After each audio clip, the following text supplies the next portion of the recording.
You didn't push people away. You didn't suddenly become cold, distant, or difficult to be around. What's happening feels personal, but it isn't. Something deeper shifted inside you, and now the world doesn't respond to mesmoforma. Conversations feel thinner. Old connections feel out of sync.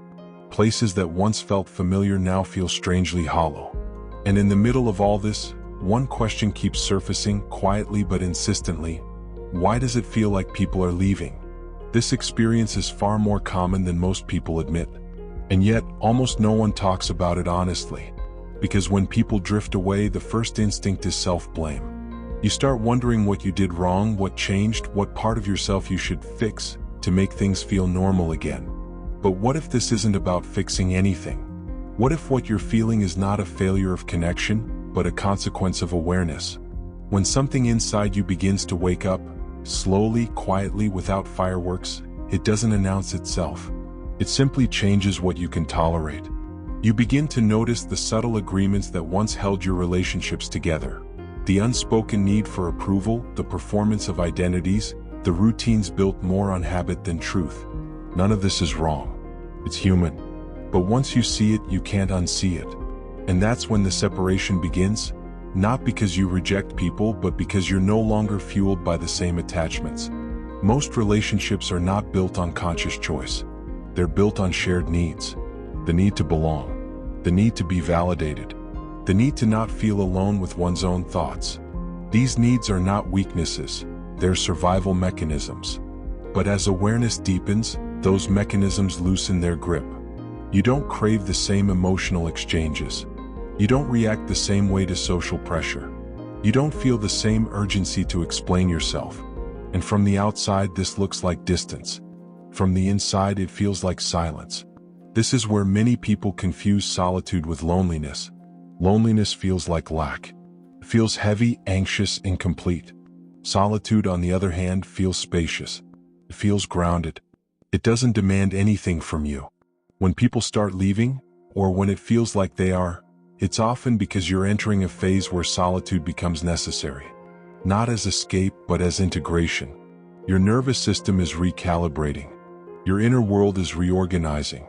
And that requires less noise, not more. What makes this stage difficult is that it doesn't come with clear social markers. There's no celebration for becoming quieter. No recognition for choosing authenticity over approval. In fact, the world often interprets this shift as detachment, arrogance, or emotional withdrawal. But that interpretation comes from fear, the fear of being unnecessary.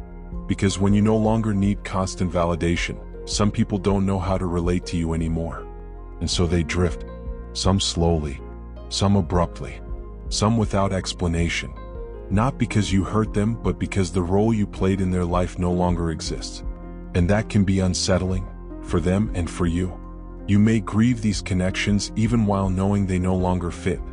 That grief is not regression. It's honesty. There is also a quieter change that happens during this phase.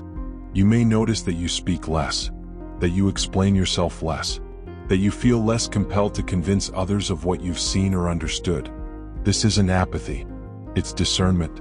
You begin to realize that awareness cannot be transferred through words alone. And trying to force understanding often creates more distance, not less. So you choose silence. And in that silence, something stabilizes. Walking alone during this period is not a destination. It's a passage. The old ways of connecting fall away, but the new ways haven't formed yet. This in-between space can feel empty if you rush through it. But if you stay, if you allow yourself to stand still while others keep moving, something important happens. You start to feel your own boundaries more clearly. Your energy returns. Your choices become cleaner. Relationships stop being something you chase and start being something you choose. Eventually, you realize that fewer connections don't mean less depth. That not being understood by everyone doesn't mean you're invisible. And that the people meant to meet you in this new place will do so without requiring you to shrink or perform. They won't need you to be who you were. They'll recognize who you are now. So if you're in this phase, where it feels like people are leaving, where the path ahead looks quieter and less crowded, don't rush to fill the space.